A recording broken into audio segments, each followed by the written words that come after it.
Hello guys, welcome to my YouTube channel.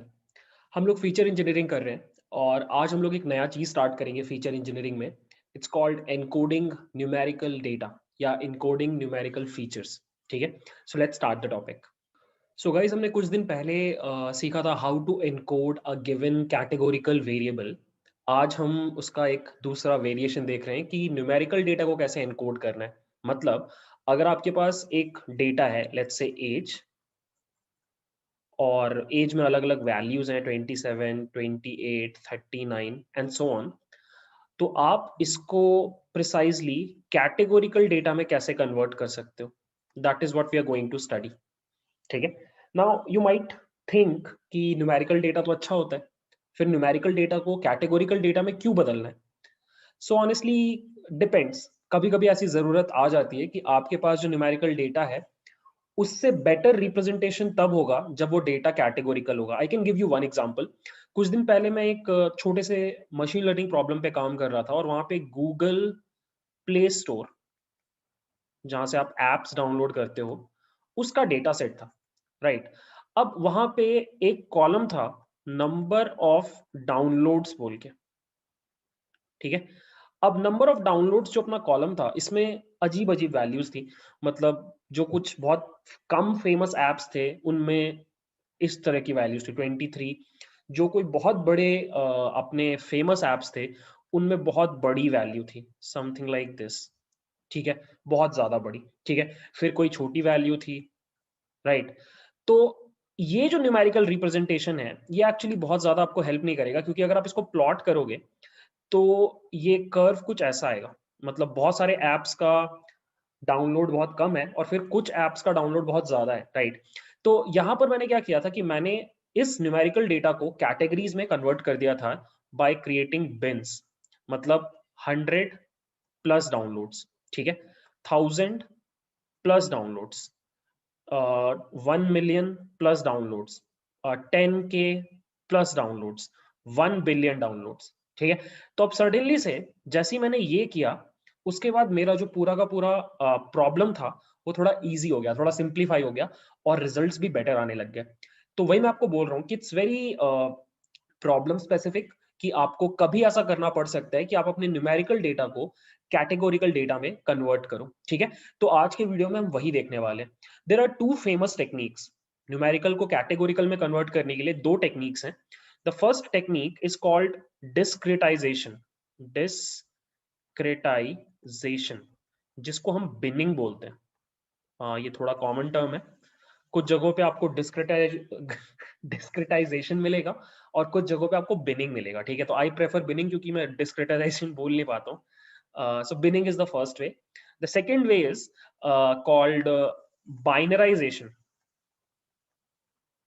ठीक है, और यही दो टेक्निक्स हमें इस वीडियो में सीखने हैं। सो पहले मैं आपको डिस्क्रिटाइजेशन पढ़ाऊंगा, बिनिंग, थोड़ा डिटेल में, और फिर मैं आपको थोड़ा आइडिया दूंगा बाइनराइजेशन का, एंड दैट्स इट। ये दो टेक्निक्स अगर आपने सीख लिया तो फिर आपको कभी भी प्रॉब्लम नहीं होगा अपने न्यूमेरिकल डेटा को कैटेगोरिकल में कन्वर्ट करने में। ठीक है, तो let's first focus on discretization, और हम बोल सकते हैं इसको बिनिंग।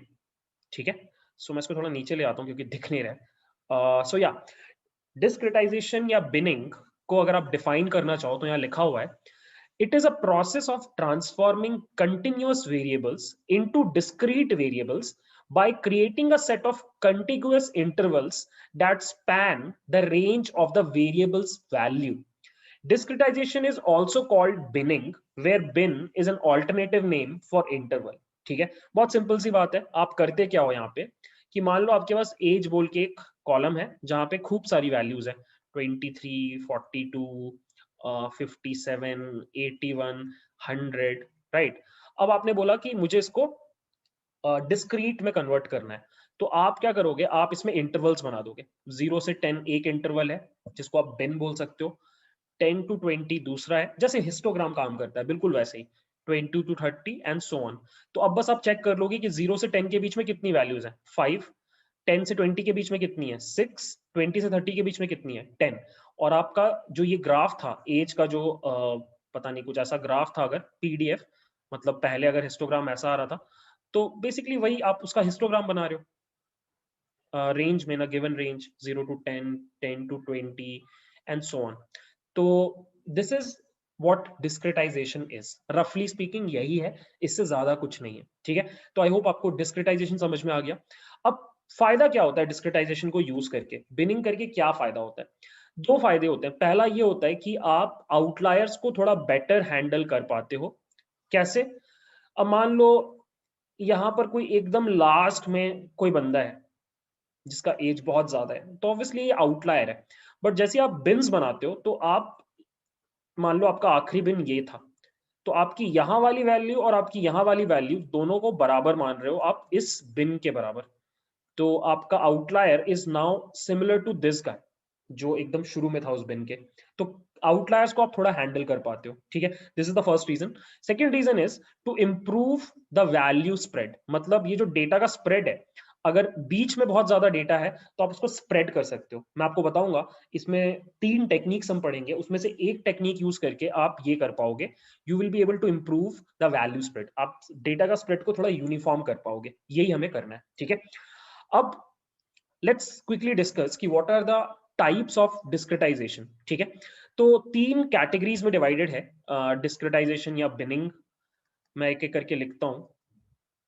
तो एक क्लास ऑफ बिनिंग होता है unsupervised binning, unsupervised binning. Second class होता है सुपरवाइज्ड बिनिंग, और जो थर्ड होता है वो एक क्लास नहीं है, वो एकदम अलग टाइप का है, उसको बोलते हैं कस्टम बिनिंग। ये हम सबसे लास्ट में पढ़ेंगे, ठीक है। अब अनसुपरवाइज में आपके पास 3 टेक्निक्स होते हैं। एक होता है इक्वल विड्थ बिनिंग, ठीक है। इसको हम यूनिफॉर्म बिनिंग भी बोलते हैं, ठीक है। सेकेंड होता है इक्वल फ्रीक्वेंसी बिनिंग, ठीक है। इसको हम क्वांटाइल बिनिंग भी बोलते हैं। और थर्ड जो होता है उसको हम बोलते हैं के मीन्स बिनिंग, और इसको हम के मीन्स बिनिंग ही बोलते हैं, ठीक है। और सुपरवाइज में एक ही बिनिंग टेक्निक यूज होता है, उसको बोलते हैं डिसीजन ट्री बिनिंग, ठीक है। सो हम आज के वीडियो में इसको छोड़ करके बाकी सब पढ़ेंगे। हम इक्वल विड्थ बिनिंग पढ़ेंगे, इक्वल फ्रीक्वेंसी भी पढ़ेंगे, के मीन्स वाला भी पढ़ेंगे, और कस्टम बिनिंग भी पढ़ेंगे। मैं इसके ऊपर फोकस नहीं कर रहा हूँ क्योंकि इसको पढ़ने के लिए आपको डिसीजन ट्री का समझ होना चाहिए। मैं बाद में इसके बारे में कोई वीडियो बना दूंगा। मोस्टली जब आप बिनिंग करते हो तो आप यही 4 टेक्निक्स में से कोई एक यूज करते हो। ये थोड़ा रेयर है तो इसलिए मैं इसको कवर नहीं कर रहा इस वीडियो में। आप खुद भी पढ़ सकते हो, मतलब you will get a lot of resources about them, ठीक है। So now let's focus on the first one. पहले वाले पे फोकस करते हैं, दैट इज इक्वल विड्थ या फिर यूनिफॉर्म बिनिंग, ठीक है। अब यहाँ पे फंडा क्या है? फंडा बहुत सिंपल है। जो आपने अभी तक बिनिंग का डेफिनेशन पढ़ा, आप एग्जैक्टली वही यहाँ पे करते हो। मान लो आपके पास एज बोल के डेटा है, अलग अलग नंबर्स हैं, अलग अलग नंबर्स हैं। तो आप क्या करोगे? आप सबसे पहले बताओगे, खुद से आपको बताना पड़ता है कि आपको बिन्स कितने चाहिए। बिन्स कितने चाहिए? लेट्स से आपने बोला मुझे 10 बिन्स चाहिए, ठीक है। ये बिन्स आपको डिसाइड करने पड़ते हैं। आपने बोला 10 बिन्स चाहिए, तो अब एक फॉर्मूला लगता है कि फॉर्मूला ये होता है मैक्स माइनस मिन divided by number of beans. अब मान लो आपका मैक्स वैल्यू 100 और आपका मिन वैल्यू 0 है लेट्स से, और आपके नंबर ऑफ बिन्स 10 है। तो होगा क्या कि आपका जो इंटरवल्स बनेंगे वो कैसे बनेंगे? 100 माइनस 0 डिवाइडेड बाई 10, मतलब कि 10। अब जो आपके इंटरवल्स बनेंगे वो ऐसे बनेंगे, 0 से लेके 10, ये आपका पहला इंटरवल या पहला बिन है। उसके बाद दूसरा बनेगा 10 से लेके 20, उसके बाद 20 से लेके 30 and so on. These are your bins, और ये टोटल मिला के कितने बिन्स हुए? 10 बिन्स हुए। अब आपको क्या करना है? हर वैल्यू को उठाना है और क्वेश्चन करना है कि ये कौन से बिन में आएगा। इस बिन में आएगा, तो यहाँ पे 1 आ गया, ठीक है। ये कौन से बिन में आएगा? ये अगले वाले में आएगा, यहाँ पे 1 आ गया। ये किस में आएगा? ये यहाँ पे आएगा, ठीक है। 56 किस में आएगा? ये बीच में कहीं पे आएगा। और इस तरीके से आप हर जगह पे कितने नंबर मतलब बेसिकली कितना फ्रीक्वेंसी आ रहा है वो आप लिख दोगे। जैसे 0 से 10 के बीच में 5 लोगों का एज है, 10 से 20 के बीच में 16 लोगों का एज है, 20 से 30 के बीच में 17 लोगों का एज है और 90 से 10 के बीच में 5 लोगों का एज है और फिर आप इसको प्लॉट कर सकते हो। ये आपका पहला बिन का वैल्यू, दूसरा बिन, तीसरा बिन और लास्ट बिन, और हर बिन में आपके पास हिस्टोग्राम में you can plot the values like this. ठीक है, and this is called equal width. क्योंकि अगर आप नोटिस करो, आपका जो ये बिन है, ये जो इंटरवल है, सारे इंटरवल्स में सेम आपने विड्थ रखा है 10 का। ठीक है, तो that is why this is called equal width binning. ठीक है, या फिर इसको यूनिफॉर्म भी बोलते हैं। यहाँ पे मैंने दिखा रखा है, मैंने कोड लिख रखा था पहले से। जैसे कि एज 43 है, मान लो एज 43 है, तो ये फिफ्थ वाले बिन में आया। जैसे ये फर्स्ट बिन है, ये सेकंड बिन है, ये थर्ड बिन है, इसके बाद फोर्थ और फिफ्थ बिन में आया, और ये रहा उसका रेंज 40 से लेके 48 तक। ठीक है, 44 वाला भी उसी में आया, 15 वाला फर्स्ट वाले में आया और ये उसका रेंज है। ठीक है, 30th थर्ड वाले में आया और ये उसका रेंज है। ठीक है, आई होप आपको ये समझ में आ रहा है, बहुत सिंपल सा कॉन्सेप्ट है। ठीक है, हिस्टोग्राम जैसे बनाते हैं बस वही आप कर रहे हो। अब इस तरह के बिनिंग में क्या होता है कि आपका पहला फायदा ये होता है कि आउटलायर्स थोड़े से हैंडल हो जाते हैं। लास्ट वाला जो डेटा है वो आखिरी बिन में आ जाता है, तो बाकी सबकी तरह ट्रीट होता है।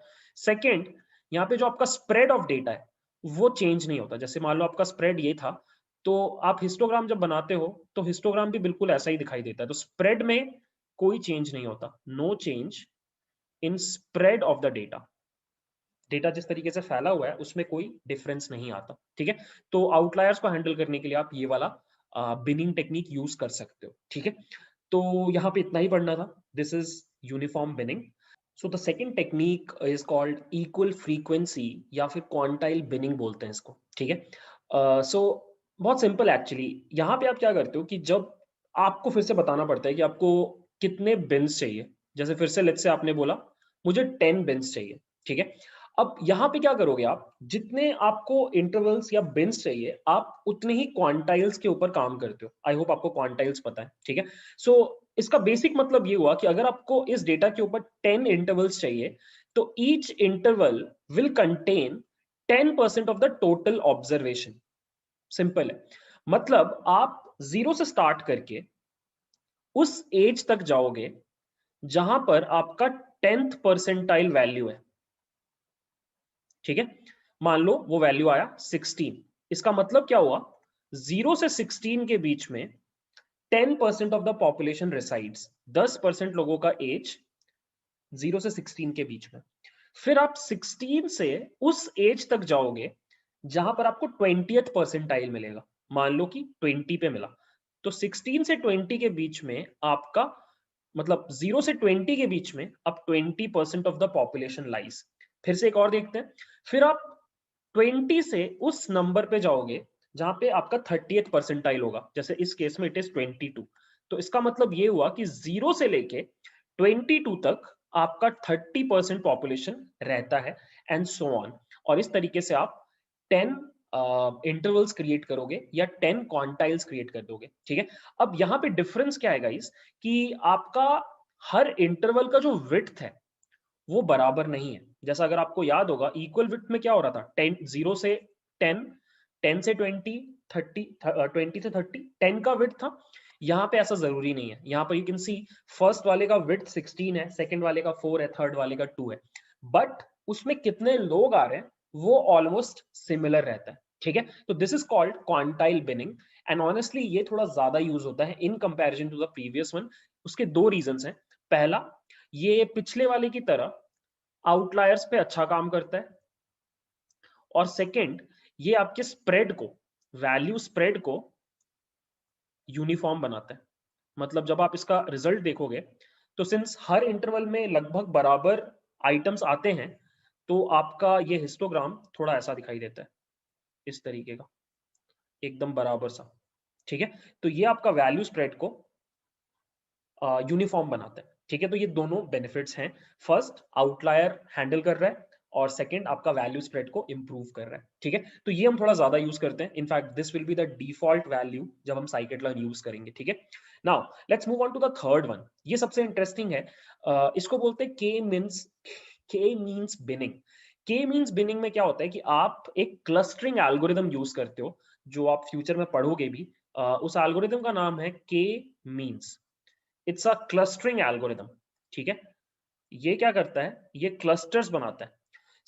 मतलब मैं आपको एक रफ एस्टिमेशन बताता हूँ कि अगर आपका डेटा कुछ ऐसा है, तो ये एल्गोरिदम क्या करेगा, ये क्लस्टर्स फॉर्म कर देगा ऑटोमेटिकली। अब आप बोलोगे तो मुझे दिख रहा है, तो वो इसलिए दिख रहा है क्योंकि आप 2D में हो, बट आपका डेटा 10D में भी हो सकता है। तो इस एल्गोरिदम की खासियत क्या है कि ये 10D में भी, 25D में भी, ND में भी क्लस्टर्स बना के आपको दे देता है, ठीक है। तो यही सेम एल्गोरिदम को यूज किया जाता है as a third technique for discretisation. कैसे होता है, बिफोर डिस्कसिंग की कैसे होता है, आप ये जान लो कि ये स्पेशली तब यूज किया जाता है जब आपका डेटा थोड़ा सा क्लस्टर्स में फैला हुआ हो। मतलब कुछ दूर तक कुछ लोगों का एज है, फिर थोड़ी दूर के बाद दूसरे लोगों का एज है, फिर थोड़ी दूर के बाद दूसरे लोगों का एज है। यहाँ पर यू कैन सी हमारा डेटा क्लस्टर्स में है। देख रहे हो, क्लस्टर्स में, मतलब इतनी दूर में कोई वैल्यू नहीं है, फिर इतनी दूर में कोई वैल्यू नहीं है। अगर इस तरह का डेटा आपको मिलता है तो आपका के मीन्स ज्यादा बढ़िया काम करेगा, अदरवाइज बाकी दोनों से आप अपना काम चला सकते हो, ठीक है। अब देखो यहाँ पे आप करते क्या हो कि आपने लेट्स से बोला कि मुझे इंटरवल्स या बिन्स 5 चाहिए, ठीक है। तो यहाँ पे इंटरवल को सेंट्रोइड बोला जाता है इस एल्गोरिदम के नोमेनक्लेचर के हिसाब से।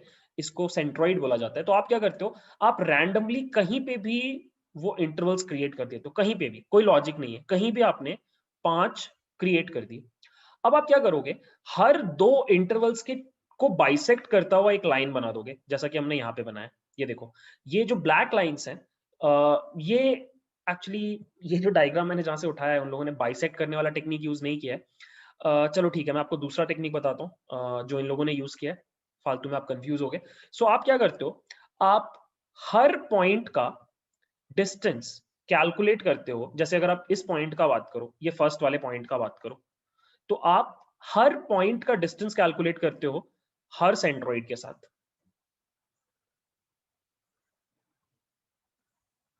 ऐसा आप हर पॉइंट के लिए करते हो। और फिर जो पॉइंट जिस सेंट्रोइड के पास होता है, आप उसको उस क्लस्टर में मान लेते हो। जैसा कि यहां पे देखो, इन सारे पॉइंट्स का डिस्टेंस इस सेंट्रोइड से नियरेस्ट था, तो इसीलिए ये सब येलो लेबल हो गए या फिर येलो क्लस्टर में आ गए। ये सारे ऑरेंज क्लस्टर में आ गए, ये सारे ब्लैक क्लस्टर में आ गए, ये व्हाइट और ये गोल्डन क्लस्टर में आ गए, ठीक है। एक सेकंड टेक्निक ये हो सकता था कि आप 2 क्लस्टर्स के बीच में एक बाइसेक्शन कर देते। बाइसेक्शन के इस तरफ सब कुछ इस क्लस्टर में और इस तरफ सब कुछ इस क्लस्टर में। बट मैंने आपको पहला टेक्निक बता दिया, आप सबसे डिस्टेंस निकालते हो और फिर आप डिसाइड करते हो कि एक गिवन पॉइंट कौन से क्लस्टर के क्लोजेस्ट है, जिस भी कौन से सेंट्रोइड के क्लोजेस्ट है, जिस भी सेंट्रोइड के क्लोजेस्ट है आप उसको उसी क्लस्टर में मैप कर देते हो। अब मान लो कि जैसे आपने मैपिंग किया, तो मैपिंग करने के बाद आप क्या करते हो कि आप इस सेंट्रोइड को मूव करते हो। सेंट्रोइड को मूव करने का मतलब क्या है, यहां पे देखो मैंने कैसे मूव किया। ये जो था, सेंट्रोइड मूव करने का मतलब हुआ कि आप इन तीनों के मीन से मतलब बेसिकली सेंट्रोइड को आप इन 6 के मीन पे भेज दोगे। जैसे इन 6 का मीन इस जगह पे था, तो मैंने इसको उठा करके, बहुत छोटा सा शिफ्टिंग हुआ है, ध्यान दो समझ में आ जाएगा। यहाँ पे लास्ट वाले क्लस्टर में अगर आप देखो, तो इन तीनों का जो मीन वैल्यू था वो इस जगह पे था, और क्लस्टर जो हमारा सेंट्रोइड था ये शुरू में यहाँ पे था, तो आप इसको हल्का सा शिफ्ट देके यहाँ पे ले आए, ठीक है। ऐसा आप सभी के साथ करते हो। नाउ सेंटर आपका सेंट्रोइड सारे शिफ्ट हो गए, तो आप फिर से क्या करते हो, स्टेप 1 रिपीट करते हो। स्टेप 1 के हिसाब से क्या करते हो, आप फिर से हर पॉइंट का हर सेंट्रोइड के साथ डिस्टेंस कैलकुलेट करते हो, ठीक है। और फिर डिसाइड करते हो कि हर पॉइंट कौन से क्लस्टर में जाएगा, और फिर से पूरे क्लस्टर्स रीअसाइन होते हैं। फिर से आप मीन पर सेंट्रोइड को भेजते हो, और ऐसा आप तब तक करते जाते हो जब पिछले स्टेप और करंट स्टेप में कोई डिफरेंस नहीं आता। अगर आपको ये पूरा एल्गोरिदम समझ में नहीं आया, तो आप मेरे चैनल पे जाके के मींस क्लस्टरिंग का वीडियो देखो, आपको तुरंत समझ में आ जाएगा। It's a very interesting algorithm. वो सेम एल्गोरिदम को इन लोगों ने बिनिंग के लिए यूज किया है, और इवेंचुअली जब आपके सारे क्लस्टर सही से बन जाते हैं, तो आपको आपके सेंट्रोइड्स का वैल्यू मिल जाता है, और जो सेंट्रोइड का वैल्यू है वही आपका इंटरवल का वैल्यू है, वही आपका बिन है, ठीक है। तो ये वाला तब यूज होता है, मैं फिर से बता रहा हूँ, ये तब यूज होता है जब आपके जो आपका जो डेटा है वो क्लस्टर्स के फॉर्म में स्प्रेड होता है, ठीक है, तो दैट्स इट, यही 3 टेक्निक्स होती हैं। अब अगर आप बात करो कि कैसे इम्प्लीमेंट करना है इस पूरी चीज को, तो आपको खुद कुछ भी नहीं करना है, आपके पास scikit-learn है। scikit-learn में एक क्लास होती है जिसको हम बोलते हैं के बिन्स डिस्क्रेटाइजर। आपको बस इस क्लास को कॉल करना होता है। यहाँ पे 3 पैरामीटर्स आपको बताने होते हैं। पहला, आपका नंबर ऑफ बिन्स क्या होंगे। दूसरा, आपका स्ट्रैटेजी क्या होगा। स्ट्रैटेजी में 3 वैल्यूज होती हैं, यूनिफॉर्म, क्वांटाइल और के मीन्स, तीनों टेक्निक्स के लिए। और जो थर्ड चीज होती है वो होता है एनकोडिंग। मतलब जब आप कन्वर्ट कर देते हो, मतलब आप एनकोड कर देते हो डिस्क्रीट वेरिएबल में, तो आपको इस तरीके से आउटपुट मिलता है। जैसे यहाँ पे देखो 43 के बदले 5 आ गया, क्योंकि ये 5th इंटरवल में जाके गिरा, 5th बिन में जाके गिरा। तो वो बस आपको बताना होता है कि ये जो एनकोडिंग होगा ये कैसे होगा। तो यहाँ पर आपको बस दो ऑप्शंस मिलते हैं। पहला ऑप्शन होता है ऑर्डिनल, मतलब अगर आपको लगता है कि ऑर्डर में एक वैल्यू होगा, कैटेगोरिकल डेटा में देयर इज अ ऑर्डरिंग, तो आप ऑर्डिनल यूज करते हो, otherwise one hot encoding use करते हो। ठीक है, तो जनरली ऑर्डिनल ही रहता है, वन हॉट एनकोडिंग बहुत कम रहता है। मैं आपको जल्दी से इसका डॉक्यूमेंटेशन दिखा देता हूँ। यू कैन सी, ये रहा documentation, number of beans, encode और स्ट्रैटेजी, यही 3 वैल्यूज हैं जिनको आप हैंडल करते हो। दैट्स इट, यहाँ पे और कुछ खास नहीं है। ठीक है, तो अब मैं क्या करने वाला हूँ, मैं आपको एक छोटा सा एग्जांपल दिखाऊंगा जहां पर हम फिर से टाइटैनिक वाला डेटा सेट यूज करेंगे। और वहां पे ऑब्वियसली मैं सबसेट ऑफ कॉलम्स लूंगा, सारे कॉलम्स नहीं लूंगा। और मैं आपको विदाउट बिनिंग और विथ बिनिंग प्रिडिक्शन करके दिखाऊंगा। और देखना कुछ जगहों पे आपको फायदा होता हुआ दिखाई देगा। ऑल्दो ये डेटा सेट बहुत एप्रोप्रिएट नहीं है बिनिंग करने के लिए, बट करके देखते हैं। ठीक है, तो मैंने एक नोटबुक ऑलरेडी बना रखा है और मैं उसी को यूज करने वाला हूँ। तो ये हमारे सारे के सारे इंपोर्ट्स हैं। यहाँ पे PLT एज इन मैटप्लॉटलिब आया, यहाँ पे ट्रेन टेस्ट स्प्लिट आया, डिसीजन ट्री क्लासीफायर आया क्योंकि मैं प्रिडिक्शन करने वाला हूँ, एक्यूरेसी स्कोर निकालने के लिए, cross well score cross validation के लिए। ये रहा मेरा मेन क्लास के बिन्स डिस्क्रिटाइजर, प्री प्रोसेसिंग में मिलता है आपको। और कॉलम ट्रांसफॉर्म, इससे आप अब तक आई गेस एकदम कंफर्टेबल हो गए होगे। सो अब सबसे पहले क्या किया, मैंने train.csv को इंपोर्ट किया और मैं सिर्फ इन 3 कॉलम्स पे काम करूंगा, एज, फेयर, सर्वाइव्ड और file not found error. So anyways guys, कुछ पाथ का इशू हो गया था। मैंने फोल्डर का नाम चेंज कर दिया था और मैंने यहाँ पे चेंज नहीं किया, सो इसलिए एरर आ रहा था। एनीवेज इग्नोर, कोड बिल्कुल सेम है। और मैंने ये 3 कॉलम्स यूज किए। हमें पहले से पता है कि एज में मिसिंग वैल्यूज हैं, तो मैंने जितनी भी मिसिंग वैल्यूज वाले रो थे इनको ड्रॉप कर दिया। ठीक है, जानबूझ के थोड़ा डिफिकल्ट बनाने के लिए प्रॉब्लम को। और ये रहा मेरा डेटा का शेप। देर आर ओनली 714 रोज, 891 थे, उसमें से 177 रोज डिलीट हो गए क्योंकि 177 मिसिंग वैल्यूज है एज में। और ये रहा मेरा करेंट डेटा फ्रेम।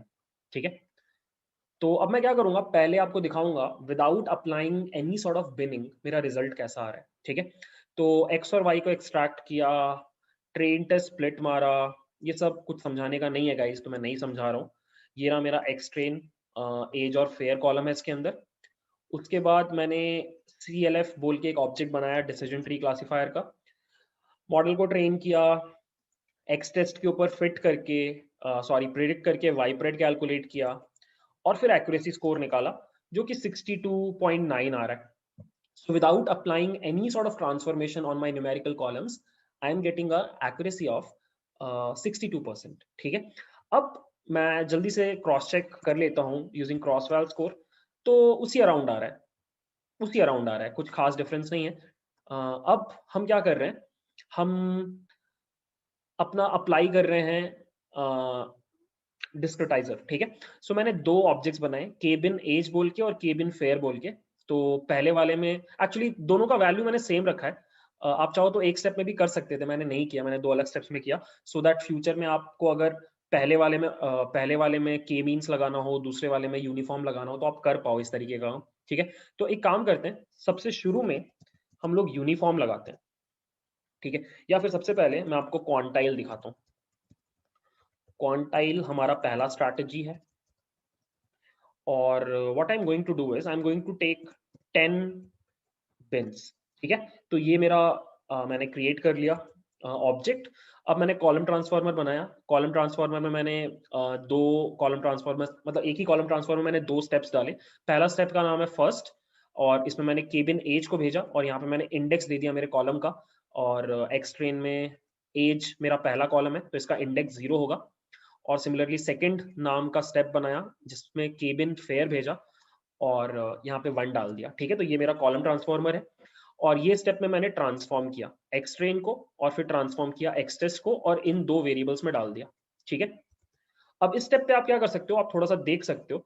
अगर आप trf डॉट नेम्ड ट्रांसफॉर्मर लिखो तो आपको अपने दोनों ट्रांसफॉर्मर्स मिल जाएंगे, फर्स्ट और सेकंड।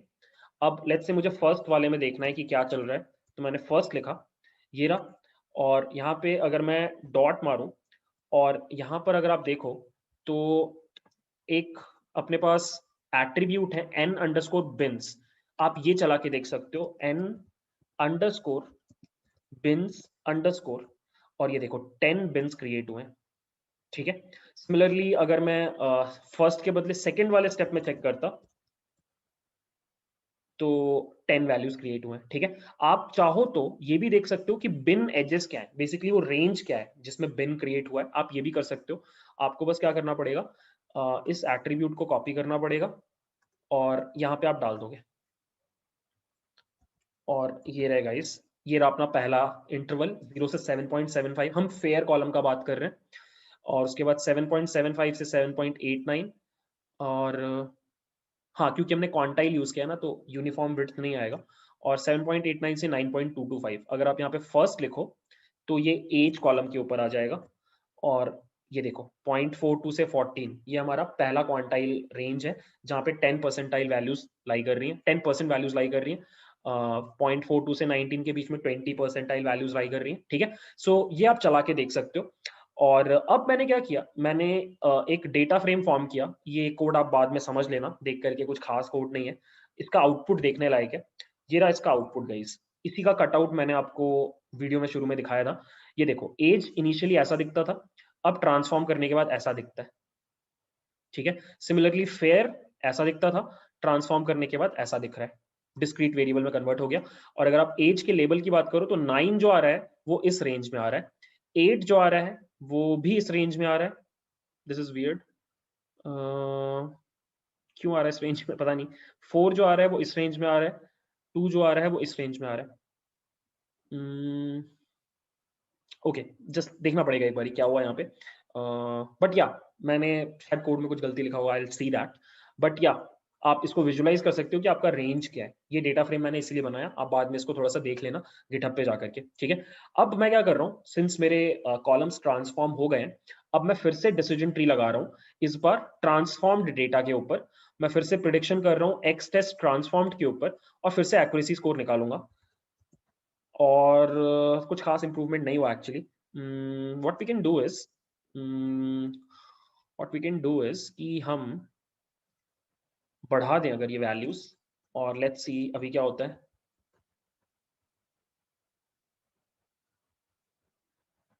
देखो, यहाँ पे थोड़ा सा आपका बढ़ गया, 63 के अराउंड चला गया 15 करने पे। तो वही मैं आपको बोल रहा हूँ कि वो पैरामीटर्स आपको थोड़े से चेक करने पड़ेंगे। ये पहले से आपको समझ में नहीं आएगा कि कितने पे सही रिजल्ट आएगा। थोड़ा समझ में आ सकता है अगर आप डेटा को प्लॉट करके देखो, हमने किया नहीं वो। और अगर आप क्रॉस वाल स्कोर निकालो तो क्रॉस वाल स्कोर तो उतना ही आ रहा है वैसे। बट या आप ट्राई करके देखना। मैंने क्या कर दिया है, मैंने आप लोगों के लिए एक फंक्शन बना दिया है डिस्क्रिटाइज बोल के। इसमें आपको बस दो चीजें बतानी है, नंबर ऑफ बिन्स और स्ट्रैटेजी। ये पलट करके क्या करेगा, ये आपको एक्यूरेसी कैलकुलेट करके दे देगा, और आपको ग्राफ्स भी प्लॉट करके दिखाएगा। तो मैं आपको एक चीज दिखाता हूँ। मैं इस कोड को एक बार रन कर रहा हूँ, और मैंने यहाँ पे डिस्क्रिटाइज में क्वांटाइल भेजा सबसे पहले। और ये देखो गाइस, क्वांटाइल करने पे 63% के अराउंड अपना एक्यूरेसी आ रहा है। और ये देखो, ये है अपना एज कॉलम। ये अपना एज का डिस्ट्रीब्यूशन बिफोर एनी ट्रांसफॉर्मेशन। और अब देखो after the quantile binning transformation you can see आपका यूनिफॉर्म हो गया है, राइट? आपका स्प्रेड यूनिफॉर्म हो गया जैसा कि करता है आपका क्वांटाइल बिनिंग, ठीक है। सिमिलरली अगर आप फेयर का बात करो तो फेयर तो बहुत ही ज्यादा राइट स्क्यूड था, बट यू कैन सी आपका काफी यूनिफॉर्म हो गया, ठीक है। अब मैं आपको जल्दी से दिखाता हूँ 10 रखते हुए यूनिफॉर्म वाला, पहला वाला इक्वल विड्थ। यहाँ पे देखना आपका बहुत ज्यादा चेंज नहीं आएगा डिस्ट्रीब्यूशन में, बिल्कुल वैसा ही दिखाई देगा। सी बिल्कुल ऑलमोस्ट वैसा ही दिखाई दे रहा है। फेयर वाला भी ऑलमोस्ट वैसा ही दिखाई दे रहा है, ठीक है। अगर आप देखो लेट्स से के मीन्स वाला, के मीन्स तो अभी भी ऑलमोस्ट वैसा ही रहेगा मोर और लेस। बस वही है कि आपने क्लस्टर्स या इंटरवल्स थोड़े से कम बनाए, ठीक है। तो what you can do is just take a different data set और उसके ऊपर ये चीज अप्लाई करके देखो। ये तो मैंने जबरदस्ती एग्जांपल क्रिएट करने के लिए ये डेटा सेट बना दिया ऐसा, बट एक प्रॉपर डेटा सेट पे जाकर के अगर आप अप्लाई करोगे there is a great chance कि आपको कुछ ना कुछ बढ़िया दिखाई देगा, ठीक है। तो या that's it for binning discretization. या वन लास्ट थिंग, कस्टम या डोमेन बेस्ड बिनिंग किसको बोलते हैं? सो अभी तक तो क्या हो रहा था कि हम तीनों में से कोई एक यूज कर रहे थे, इक्वल विड्थ, इक्वल फ्रीक्वेंसी या फिर के मींस।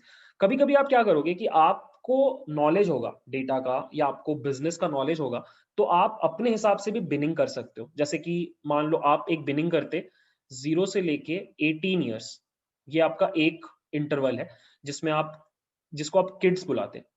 18 से लेके 55 या 60 तक आप एक दूसरा कैटेगरी बना देते, और 60 से जो भी आगे तक है उसको आप एक लास्ट कैटेगरी बना देते। तो ये जो आपने बनाया, ये आपने अपने नॉलेज के हिसाब से बनाया। आपको पता है कि 18 मतलब अडल्ट, ठीक है, और 60 के ऊपर आपका रिटायरमेंट एज है, बूढ़े लोग वहां पे होते हैं। तो ये आपका डोमेन नॉलेज है। तो आप कभी कभी क्या करते हो, आप इसको यूज करते हो rather than using custom sorry scikit learn का वो 3 strategies, you use your own knowledge to create these bins, ठीक है।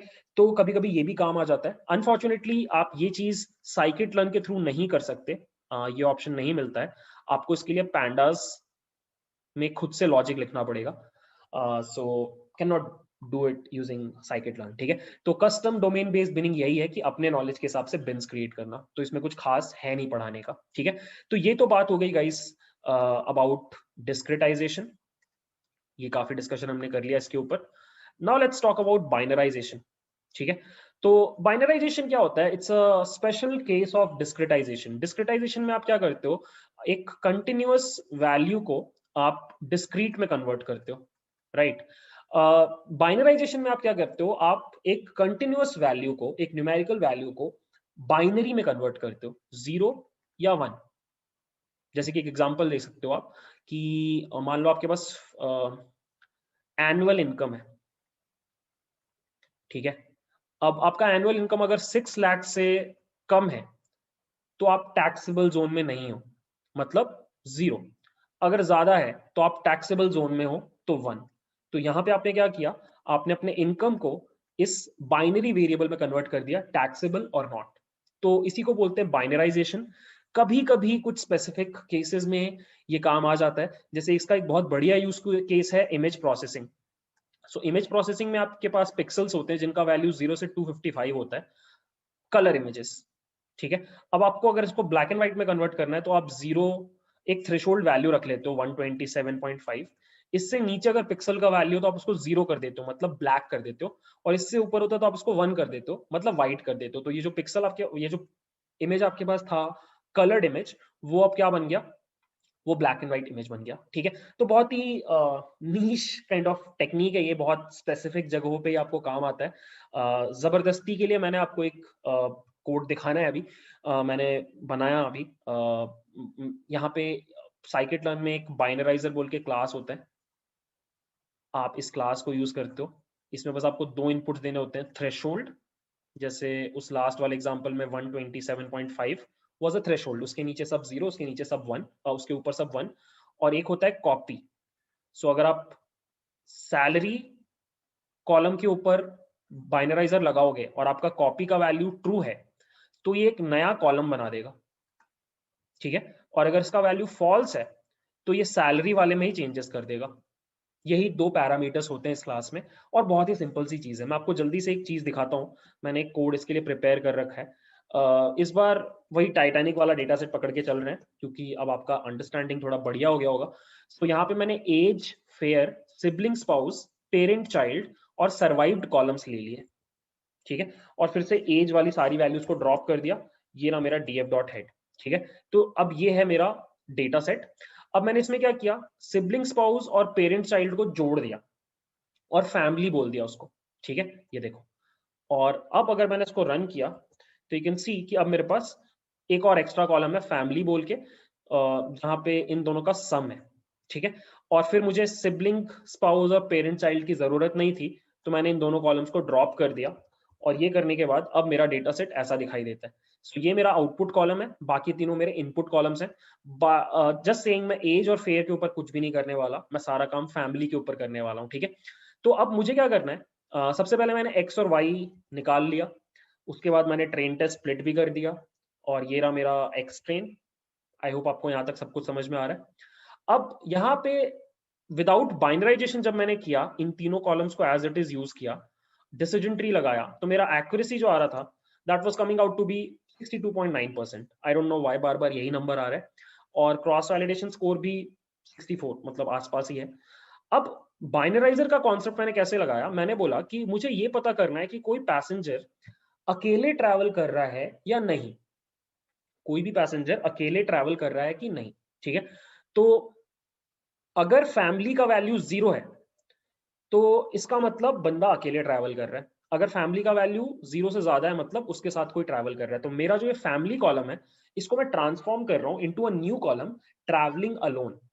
सो 0 मतलब नहीं कर रहा है, हाँ कर रहा है, 1 का मतलब नहीं कर रहा है, ठीक है? सो अब बस क्या करना है हमें, हमें बस इतना करना है कि मैंने एक ट्रांसफॉर्मर बना लिया बाइनराइजर। यहाँ पे मैं आपको एक बार ये क्लास दिखा देता हूँ। This is the class. Threshold already 0 है तो मुझे कुछ चेंज करने का जरूरत नहीं है।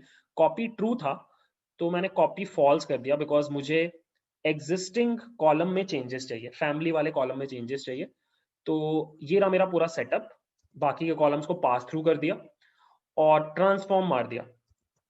और ट्रांसफॉर्म करने के बाद ये देखो गाइस, सो पहला वाला 1 आ रहा है। सो इसका मतलब जो पहला पैसेंजर था वो किसी के साथ ट्रैवल कर रहा है, ही इज नॉट अलोन। और ये जो चौथा पैसेंजर है, ये बंदा अकेले ट्रैवल कर रहा है, ये बंदा, ठीक है? तो बस बाइनरी में कन्वर्ट कर दिया और फिर से डिसीजन ट्री एंड ऑल लगाया तो एक्चुअली 63 के अराउंड आ रहा है। कुछ खास इंप्रूवमेंट नहीं हुआ, मतलब थोड़ा इंप्रूवमेंट हो गया somehow, I don't know, train test split मैंने अलग किया लास्ट टाइम या क्या किया, बट पता नहीं लास्ट टाइम से ज्यादा हल्का सा बढ़ गया। ठीक है, बढ़ गया तो बढ़ गया। ये एग्जाम्पल बहुत एक्यूरेट नहीं है, इसके ऊपर आप रिलाई नहीं कर सकते। मैं बस आपको कॉन्सेप्ट दिखाने के लिए एग्जाम्पल दिखा रहा था। कुछ खास यहाँ पर है नहीं, ठीक है? तो ये हो गया एक और फीचर इंजीनियरिंग टेक्निक जो हम पढ़ने वाले थे, how to encode numerical data. और कभी कभी ये काम आ जाएगा आपको, ठीक है? तो इसको अपने दिमाग में रखना। और यूसेज तो बहुत ईजी है, आपने देख ही लिया। हो सके तो एक बार कोड्स डाउनलोड करके ट्राई कर लेना, ठीक है? So yeah, that's it for the video. Thanks for watching. Bye.